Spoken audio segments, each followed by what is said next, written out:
There's no need to be rude or to discuss something so insignificant because our journey together is so short. Each of us needs to understand that our time in this world is so short.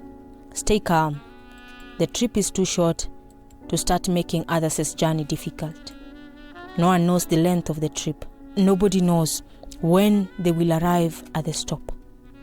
So listen, our trip together is too short.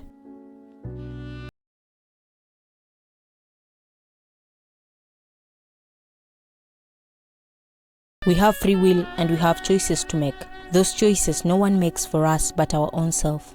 When God said He will bless the works of our hands, He meant there's something we already have the ability to do with our hands. This means any idea we have, God has already blessed it. How we will use the idea is entirely upon us, but the consequences we shall face either positively or negatively. You can't sit there and wait for God to move your feet, yet He has given you the ability to walk. You cannot wait for God to hold your hand to write something, yet you have the ability to write. God has already opened doors, yet you're standing at the doorstep crying and waiting for the doorknob to open itself automatically. Don't you think that's crazy?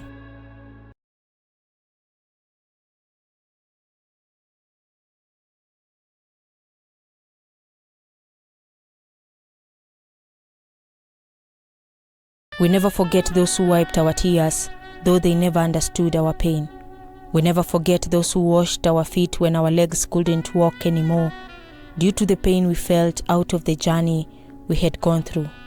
We never forget those who provided a shoulder to lean on without complaining of the weight we carried and ensured we were well. We never forget those who sat by our side and ensured we were well and emotionally stable and back on our feet despite the sacrifices they were forced to make. We never forget those who walked with us even when they were not sure of our destination. We never forget those who sat us down and talked sense to us when we were naive and timid. We never forget those who defended our names in our absence.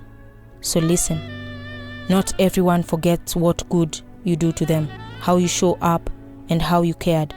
They might fail to prove it, but trust me, they will never forget, and one day they will give you a special thanks for always being there for them. And we will never forget. Thank you so much.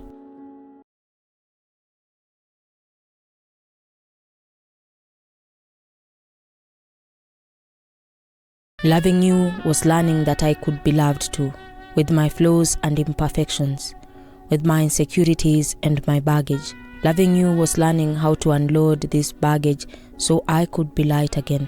Loving you was learning which parts of me I need to work on and which parts of me should stay the same. Loving you, it was recognizing that love makes me invisible. It makes me a poet. It makes me a force to be reckoned with. Loving you was learning how to believe in love. It was learning how to trust again. It was learning that love doesn't always hurt. It doesn't always walk away. It doesn't always destroy us. Loving you was learning that love is a personal choice and I will always choose to love you.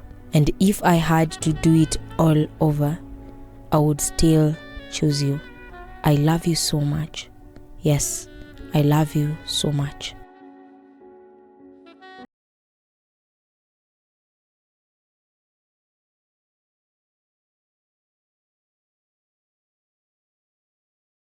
You need to keep that fire inside you burning.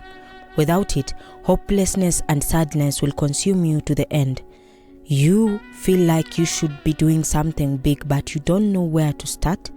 That's fine. Things will either work out or won't. But be positive, they will.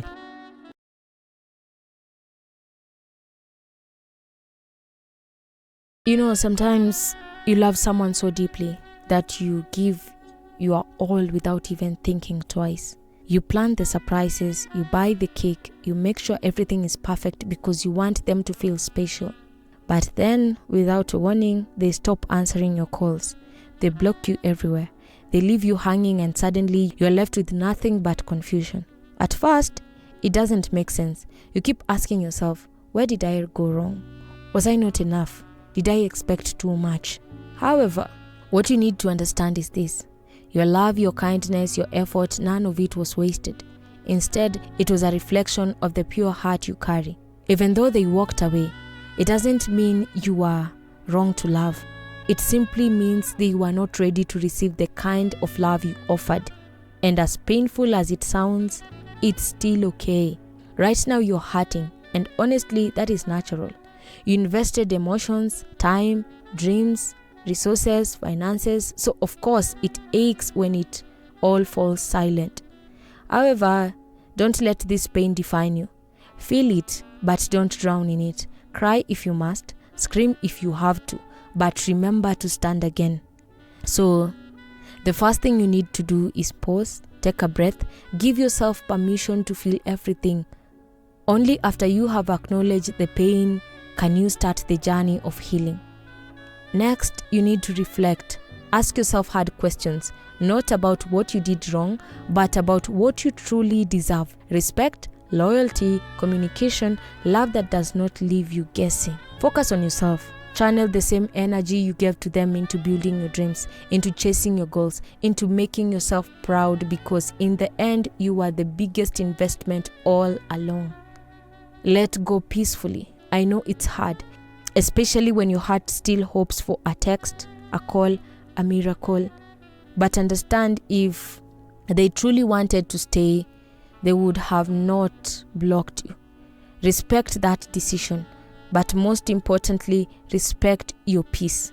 Surround yourself with people who love you genuinely. Not those who come and go like seasons, but those who stay like roots. Family, real friends, mentors, and when you feel lonely, remember you are never truly alone. Eventually, you will realize this, that heartbreak is just a chapter, not the end of your story. You will heal, you will love again, but this time with your eyes wide open. Therefore, keep your heart open, but guarded with wisdom. Don't build walls so high that no one can reach you. But don't throw open your gates for just anyone either. Your heart is still a treasure, and only the right person will recognize its value. So rise up, heal at your own pace, love yourself harder than ever before, because the love you gave away is still alive inside you. It was not wasted. It is just being saved for someone who will finally see it and never let it go. You are not the love you lost. You are the love you still carry.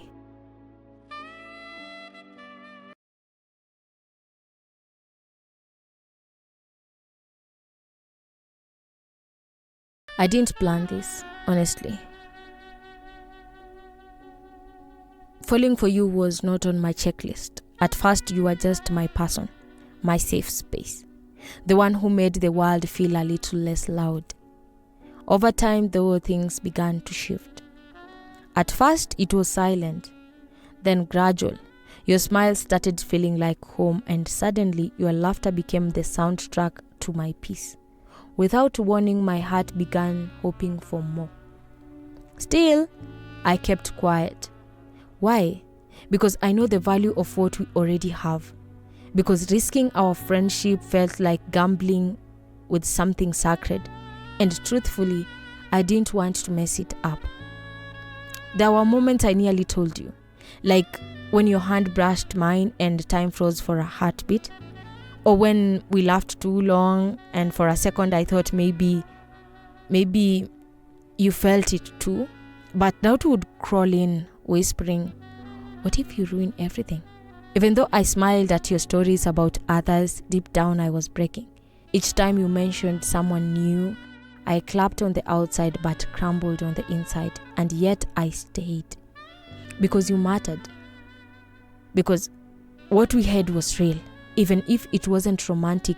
Losing the late night chats, the random memes, the way we could sit in silence and still feel understood, and every call we had, it was enough to bear everything. On some days I'd ask myself, what if you're just waiting for me to say it first? What if you have been hiding your heart too? But then again, what if I speak up and everything changes? What if you pull away What if the ease between us become awkward glances and half-finished texts? That's the fear that holds my words hostage every time. Yet even without fear, there is a louder voice deep inside me that keeps whispering, you deserve clarity. You deserve to be loved out loud. So here I am writing what I can't say, hoping that these words reach the version of you that might love me back. Because honestly, I'm tired of pretending that this is just friendship. It is more. At least for me, it is. Maybe I'll tell you one day, maybe I'll choose honesty over fear, or maybe I'll keep this love folded like a letter never sent, safe but silent. Until then, I'll cherish what we are, even if we never become what I hoped for. And I'll keep loving quietly but completely, in a way that only best friends turned almost lovers ever truly understand.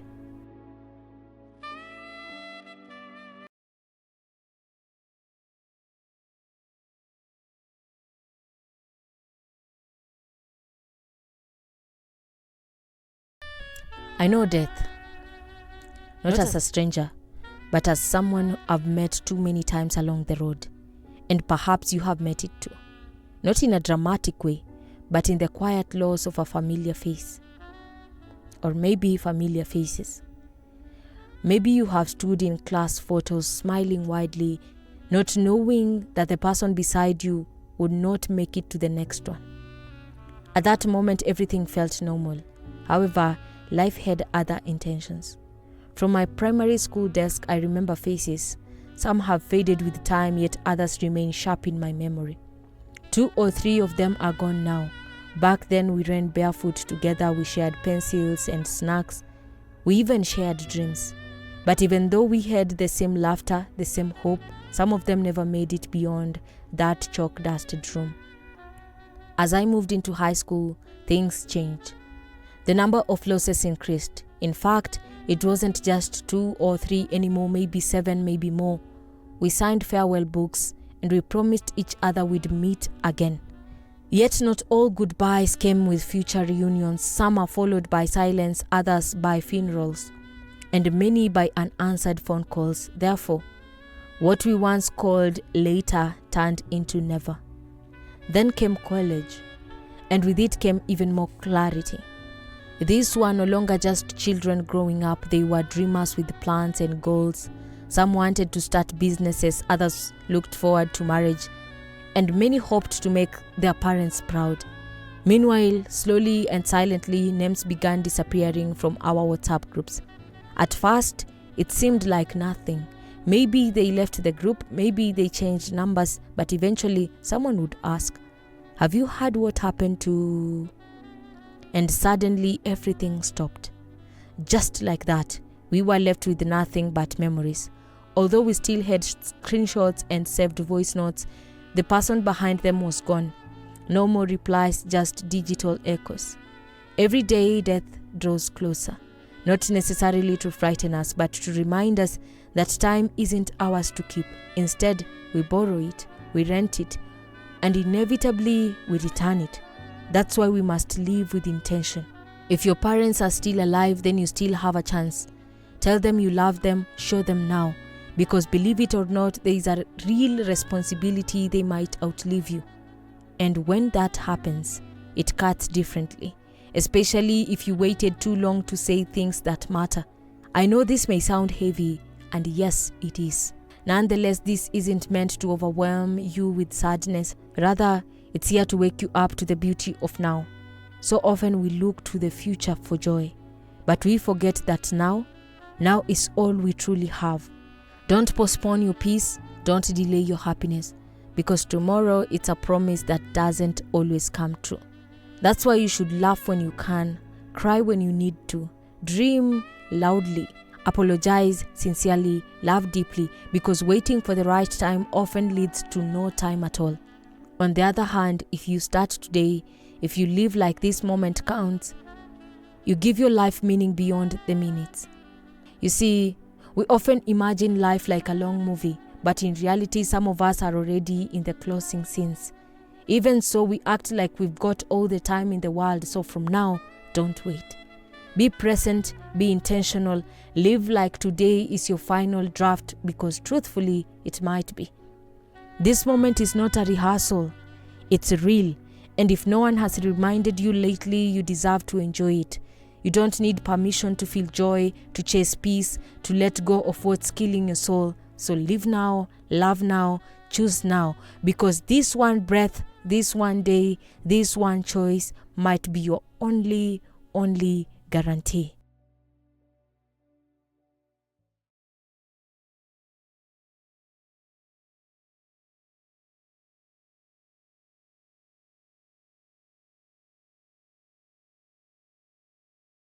I used to think that giving was love, that showing up for everyone even when I was barely standing was a badge of honor. At first, it felt good. They smiled. They called me reliable, dependable, selfless. And yes, I believed them. But as time went on, I started noticing things. Subtle at first, but then loud enough to hurt. Like how my calls were ignored, but I always answered theirs. Or how my heart was an open book, but they barely gave me a page of theirs. Still, I kept giving, because I thought that's what good people do. Because I thought eventually they'll give back. I thought maybe I don't need as much as they do. But gradually my energy was drained. My joy became quiet, and the version of me that used to laugh out loud was being replaced slowly but surely by silence. You see, the world often tells givers, don't stop being kind, keep giving, keep loving, but they forget to say, just don't forget yourself in the process. So I gave more, even when I was tired, even when I had nothing left, even when my kindness was mistaken for weakness and my boundaries were seen as threats. Eventually I broke, not in one dramatic fall, but in small moments I didn't talk about. And that's when it hit me. I wasn't being kind. I was being consumed, used, emptied. Because a giver without boundaries is like a candle burning at both ends. It glows, yes, but it dies faster too. So little by little I changed. At first it felt wrong. Saying no made me anxious. Putting myself first felt selfish. But over time it started feeling right. Now I still give, but not at the cost of my peace. I still love, but not at the expense of my worth. I still care, but not so deeply that I forget who I am. It's not that I have become colder. It's that I have learned how to protect my fire. It's not that I have stopped loving. It's that I now love myself too. Because I realized not everyone deserves full access. Not every request needs a yes. And not every relationship is meant to stay. Now I check my energy like a bank balance. If it is low, I don't overdraft myself for anyone. Because being good to others should not mean being bad to me. So if you've been the giver too, the one who has always been available, always showing up, always holding space for others, please hear this. You're not wrong for needing rest. You're not weak for asking to be seen. And you're not selfish for putting yourself first. Because real love, real friendship, real connection, it flows both ways. And you deserve that. You deserve that always.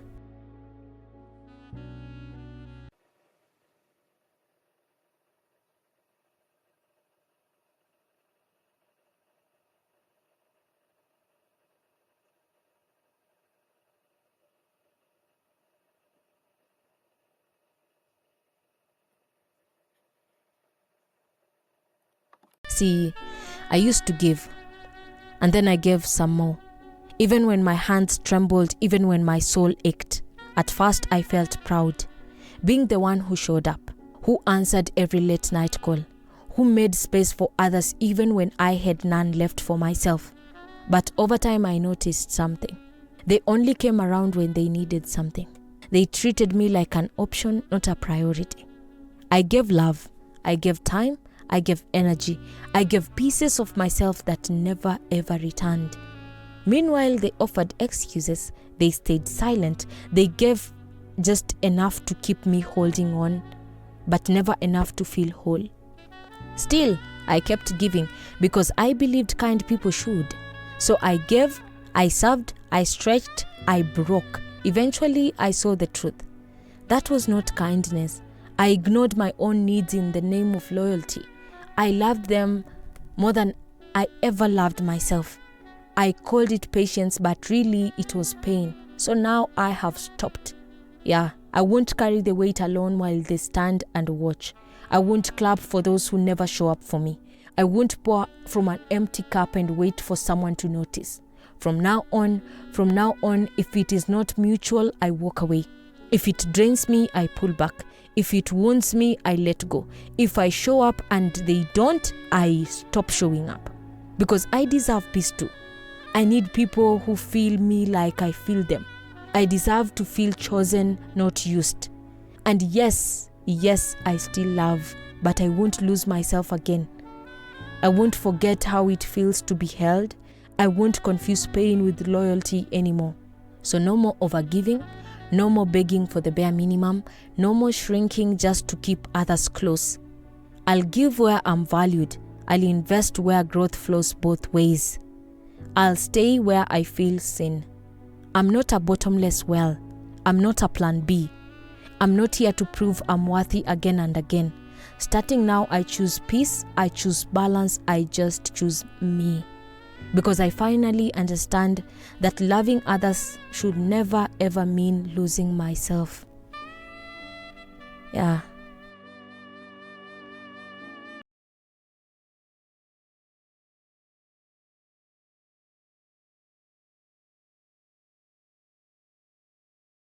I didn't choose this crown. Life handed it to me from the moment I first cried. It wasn't golden, rather it was molded with responsibility, pressure, silence, and sacrifice. And yes, I wear it well, but at what cost? You see, being the eldest feels like signing a contract I never agreed to. No one explained the terms. Instead, things just began to change. Little by little, I noticed the shift. How people looked at me with different eyes. How my mistakes echoed louder than others. How my wins were not celebrated, instead they were expected. In the beginning, I was just a child, laughing freely, chasing butterflies, dreaming out loud. Then one day they called me mature. While I was still scared, they said be strong.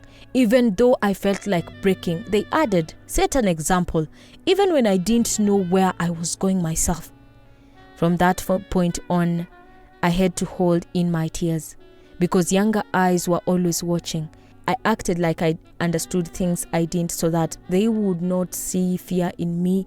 Eventually, pretending became easier than explaining. I felt guilty for dreaming too big, especially when there was school fees to pay. I folded my wings not because I wanted to, but because others needed to fly fast. Yes, I have sacrificed, not to appear holy, but simply because someone had to. At times I sit in silence asking, who takes care of the ones who takes care of everyone else? Who asks me, are you okay? Without already expecting the usual response, I'm fine, because I'm fine became my mask. In truth, I'm not always okay. Sometimes I want to scream. Sometimes I wish someone would hold me instead of looking up to me. Once in a while, I want to be the one who falls apart instead of always being the one picking up the pieces. And what hurts most? It's not the long nights or the fake smiles. Rather, it's the feeling of being forgotten. Like they only see my role, not the person inside it. They expect me to show up, stay strong, stay grounded, but rarely ask how heavy the burden really is. I understand everyone, yet I often feel misunderstood. It's lonely, it's exhausting, it's real. Still, I keep showing up. I keep carrying this weight, not because I have to, but because I love them. There is a strange kind of purpose in this pain. Despite everything, I've watched my siblings thrive. And I know my sacrifices were not wasted. They shine now, and even though no one claps for me, I know I helped light the fire in them. Yes, I have failed. God knows I have stumbled. However, every fall has taught me how to rise stronger. For them, it's not always for me. To rise stronger for them, if not always for me. So if you're the firstborn like me, from now on, let's give ourselves the grace we offer so freely to others. Let us remember it's okay to pause, it's okay to cry, it's okay not to have all the answers. After all, we are more than big brothers or big sisters, we are humans too. We bleed, we hope, we carry the world, but even so, we still deserve rest. Maybe this crown we wear, though heavy, lands on strong heads for a reason. But strength should never equal silence. Therefore, dear firstborn, please speak, breathe, feel, rest, because you're not alone. Yeah, you're not alone.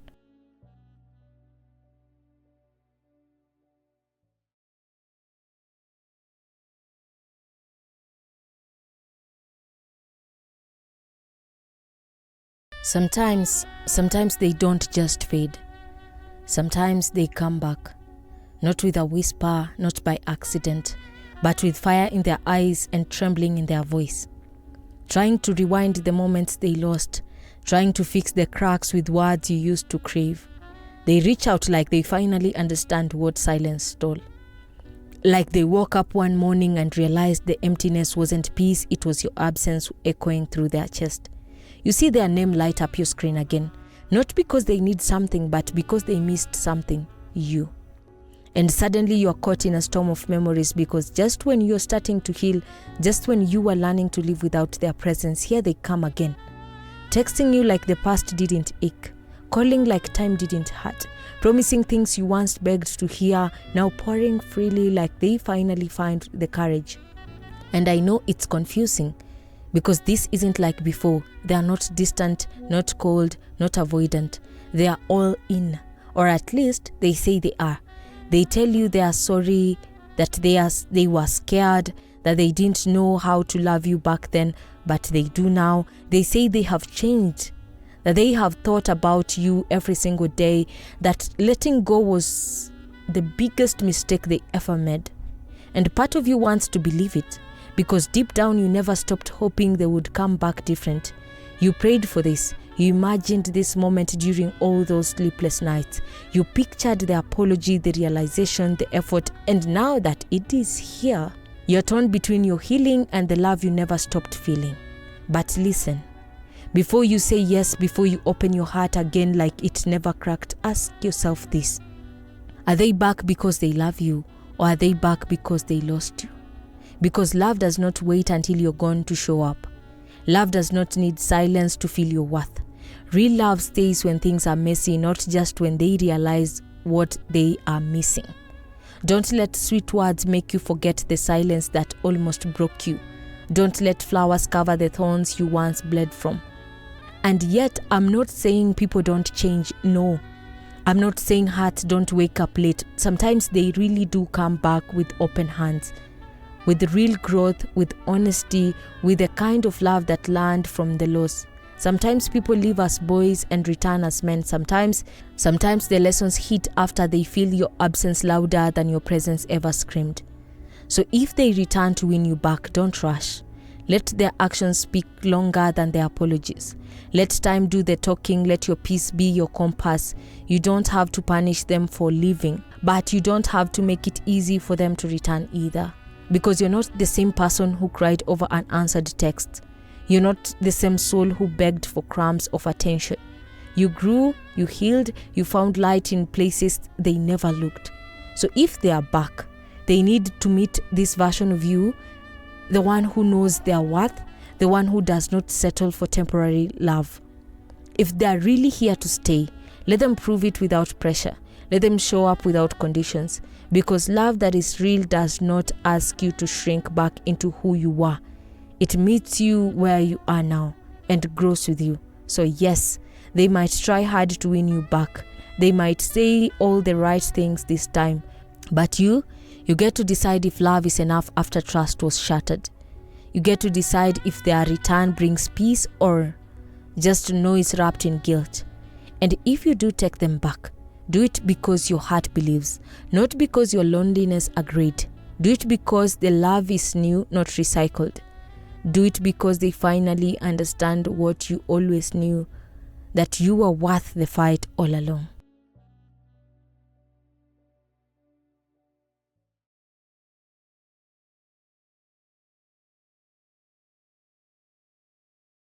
I didn't wake up feeling strong.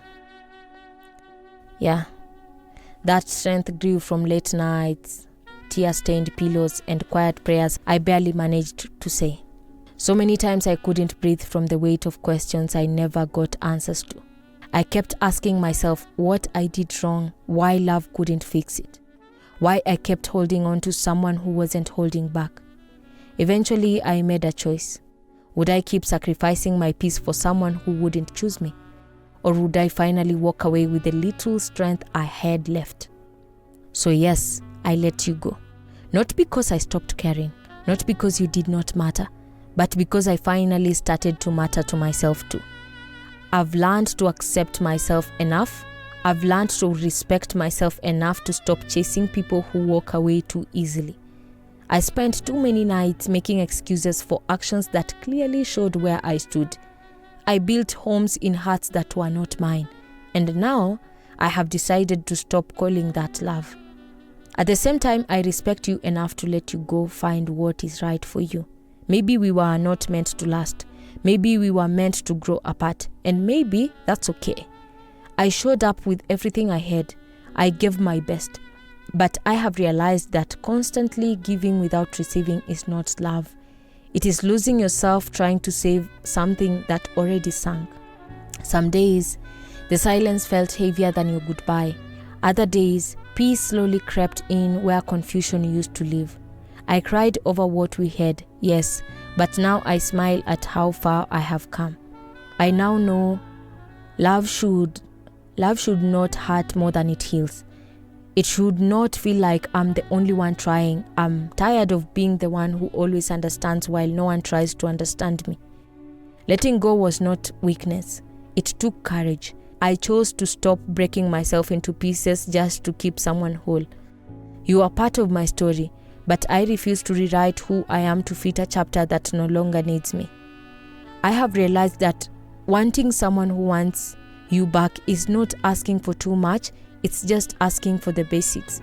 So I'll keep healing, I'll keep growing, and yes, I'll love again. This time without shrinking, without second guessing, and with the boldness of someone who finally learned their worth. Letting go was not the end. It was the beginning of me choosing me.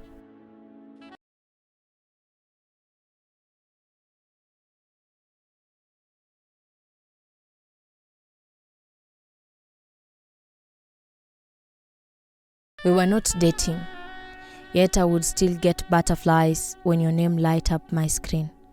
We were not official, yet I would overthink the space between your message and mine.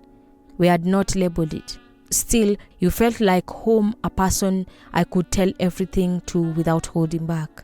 In truth, we were stuck in that awkward in-between, somewhere between hi and I miss you, between what's your favorite color and could I meet your mom too.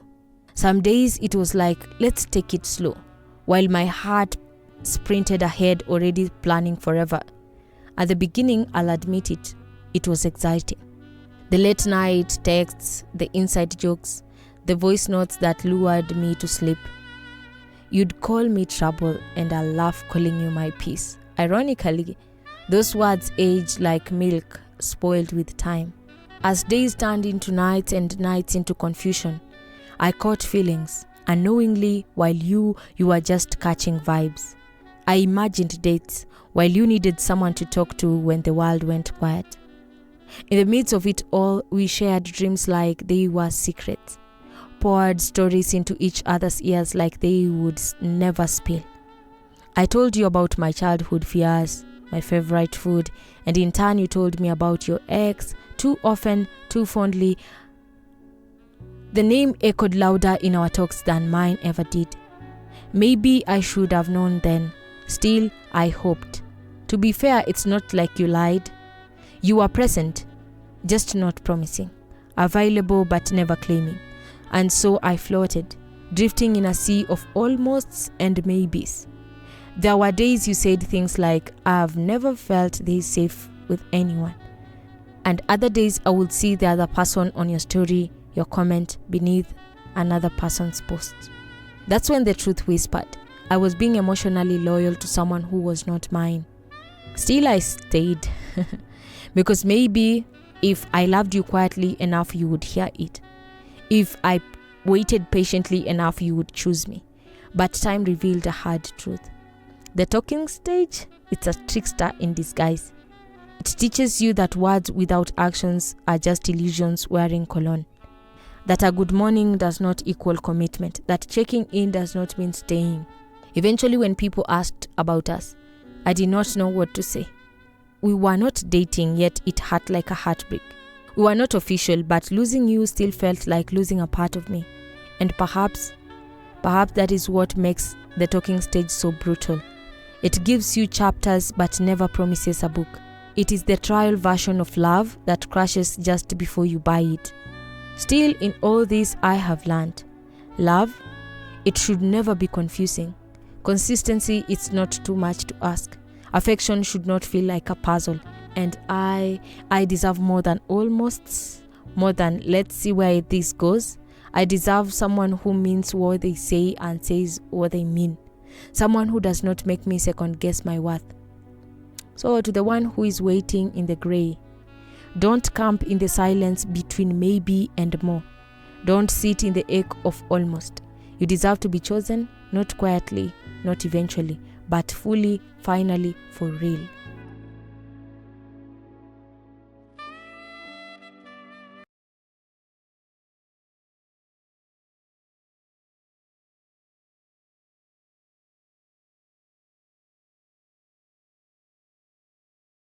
They might just fade away. Not with fireworks or grand announcements, not with explanations that wrap everything up with a neat bow, but with a silence that sneaks in slowly, a silence that starts small, missed calls, shorter texts, longer gaps, until one day you realize it's not silence anymore, it's absence. At first you might find yourself scrolling through old conversations, not because you want to hold on, but because you're trying to locate the crack. Trying to find that one message, that single moment when everything began to fall apart. The moment their words began to feel forced, their replies lost the warmth and their good mornings didn't feel the same. Eventually, it dawns on you, not because someone told you, but because you feel it. They didn't forget you, they just stopped choosing you. They stopped replying, not necessarily because they were overwhelmed, but because they no longer felt a need to keep you close. They stopped showing up, not because their schedule changed, but because their priorities shifted, and somehow you were no longer at the center. And while you try to make sense of it, you realize something even harder to accept. They already left you in the mind long before their silence reached your ears. And yes, I know, that realization doesn't just hurt, it shatters. It breaks your confidence into small, hard to piece back together pieces. It makes you question if you were too much or maybe not enough. You begin to wonder if it was your laugh, your timing, your softness, your flaws. But let me tell you this, even if it's hard to believe sometimes silence is the loudest answer you'll ever get. Sometimes people walk out without using the door, slipping through the cracks so quietly you blame yourself for not locking them in.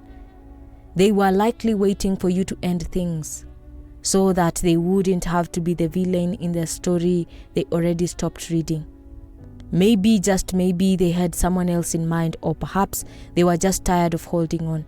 And although it hurts, what you need to understand is that when someone stops watering the bond, it doesn't matter how much love you pour in. Eventually the connection dries up, silent, cracked, and lifeless. So what should you do?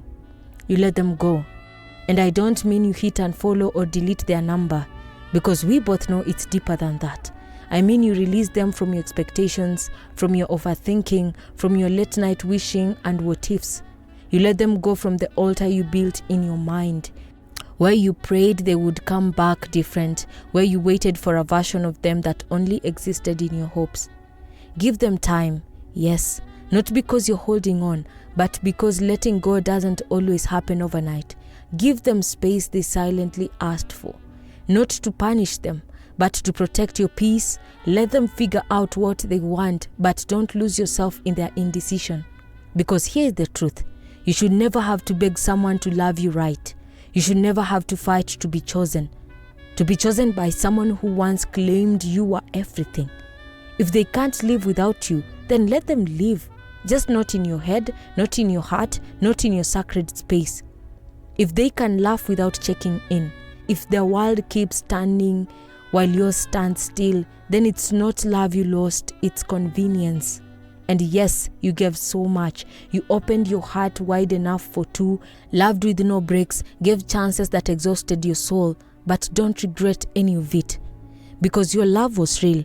And that kind of love, it leaves fingerprints, even if they act like they've washed their hands. So please, don't keep watering a garden where nothing grows. Don't keep building with someone who already packed their bags. Don't write chapters hoping they will flip back to a page they tore out. Heal, even if it's slow. Breathe, even if it hurts. Speak kind words to yourself, even when your heart is quiet, because one day, and I promise you this, someone will show up and stay. Not just when it's easy, no. Not only when you're glowing, but even in the hard, even in the messy, even when you are unsure of yourself, that person won't make you chase love. They'll offer it freely. And you won't have to wonder if you're enough, because they will remind you every single day that you are. Until then, love yourself so deeply that walking away does not feel like a loss, but a return. A return to your peace, your power, your healing. Let them go, because what is truly meant for you will never live quietly. It won't fade like smoke or slip through your fingers. It will stay, it will fight, and most importantly, it will love you loudly, exactly the way you deserve.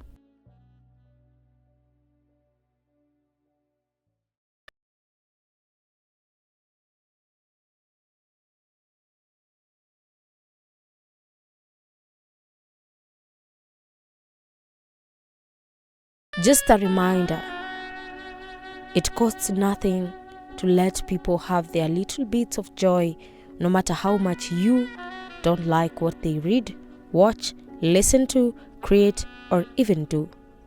Everyone's just out here trying to edge towards being happy, and we all have our own way of finding happiness.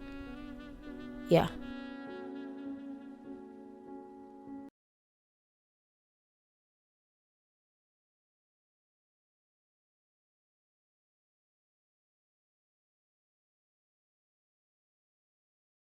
Don't underestimate exposure. It is literally the second most important thing after normal education. It enriches and expands your perception of reality. Exposure is very important.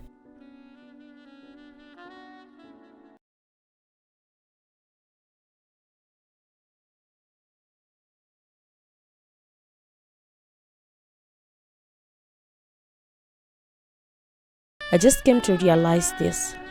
The older I get, the more prayers I need. Adulthood is tough, and sincerely speaking, only God can give me that breakthrough that I want. Yes.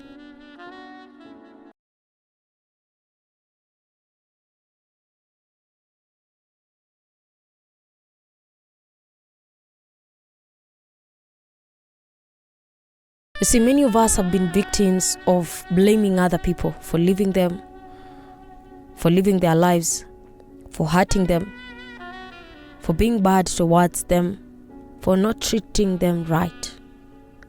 But listen, people are not obligated to be there for you. So learn to appreciate the ones who do. The ones who are there for you. It's not as if they didn't have others they can't be there for, but they just chose you. So appreciate them.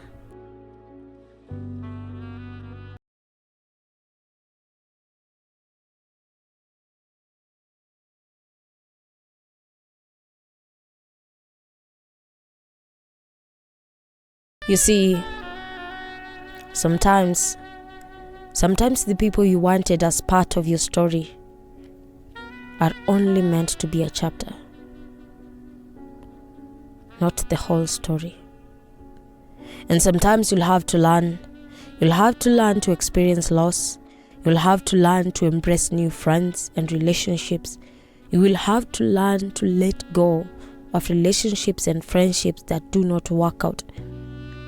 And you'll have to be patient because everyone is fighting their own types of battles.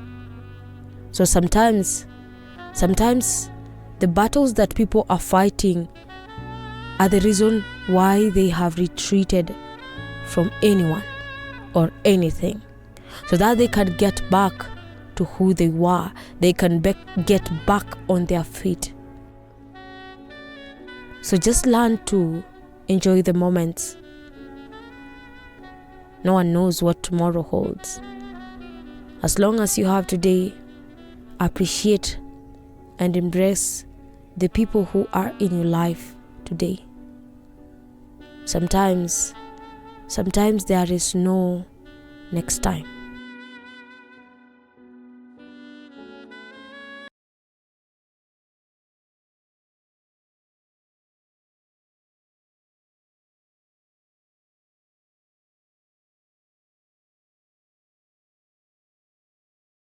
Sometimes when I'm feeling low, I grab a hold of my pillow. Hold on tight, not letting go. And at some point, I always feel like the pillow takes away all my sorrow. Sometimes when I'm feeling weak, my secrets told, my pillow keeps. On the covers, my tears will leak. Crying, hurt, my soul can't speak. And I'm at the depression's peak. Sometimes in the pit of despair, I try to leave my worry there, in my pillow. And to the wall, I blankly stare, praying that my heart repairs, and I eventually be free and fair. Sometimes when it's all too much, to my pillow I sternly clutch. But I'd rather have a human touch, because now my pillow has become my crutch. My pillow has made me lame. One day I'll tell you, because I have no one to blame apart from myself.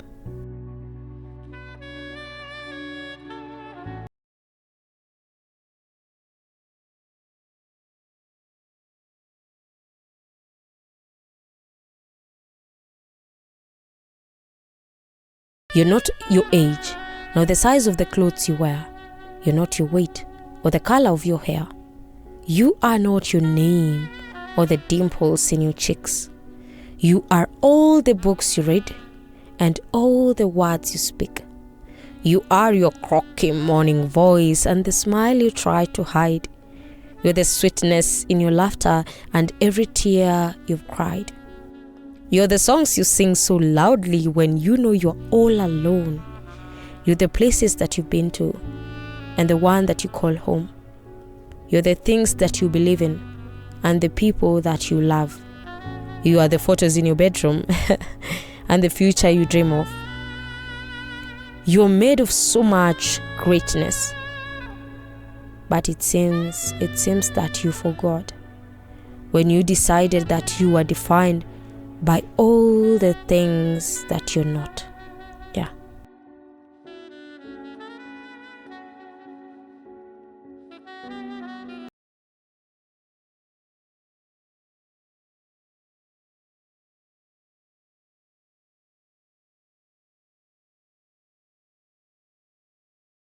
Dear Christian brothers,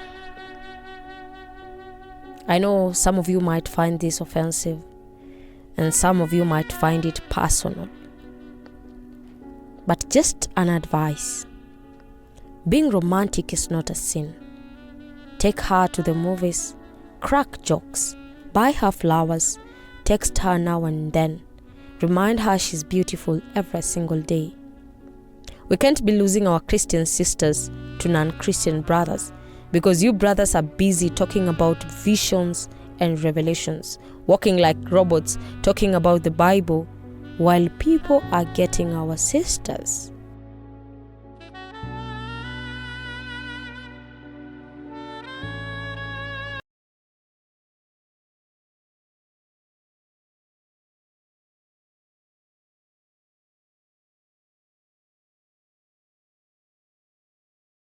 Dear Christian brothers, I know some of you might find this offensive and some of you might find it personal. But just an advice. Being romantic is not a sin. Take her to the movies, crack jokes, buy her flowers, text her now and then. Remind her she's beautiful every single day.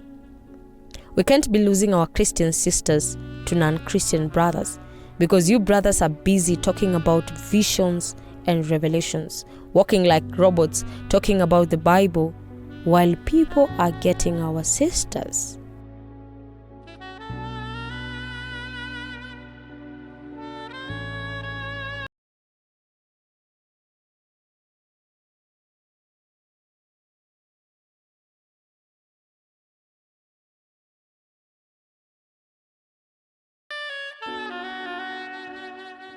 In the journey of life, we tread, seeking the path where our identities are led. You see, through twists and turns we find our way, navigating the challenges each and single day. To walk into the way of identity is not easy. It is to embrace our uniqueness with clarity. It is about knowing who we are deep inside and letting the truth be our guide. It is not always easy. It is not easy because this journey we take, it is full of doubts and choices we must make. But with each step, we grow and learn.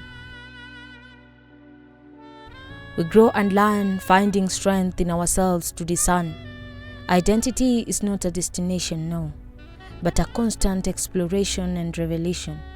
Identity is about being true to who we are, no matter how near or far. So, walk into the way of identity with pride, zeal, ambience, and confidence. Embrace the journey and let your true self abide.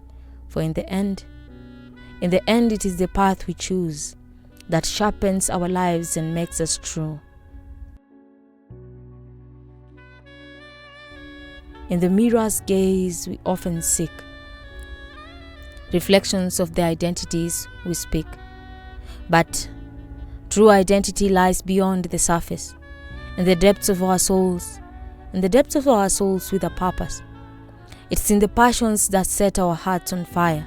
It's in the moments of joy in what we admire. It is in the struggles that test our will. It is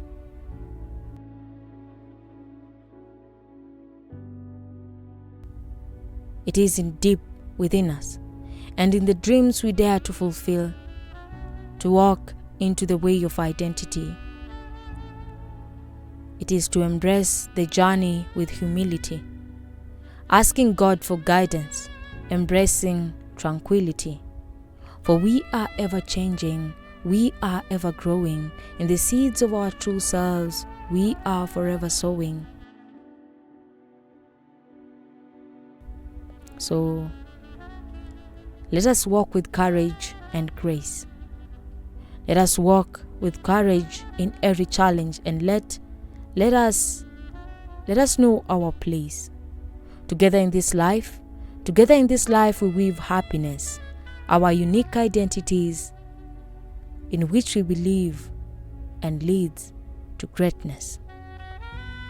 So the self journey to identity is not always so easy, but one day at a time is what I must say. It will lead you along the way.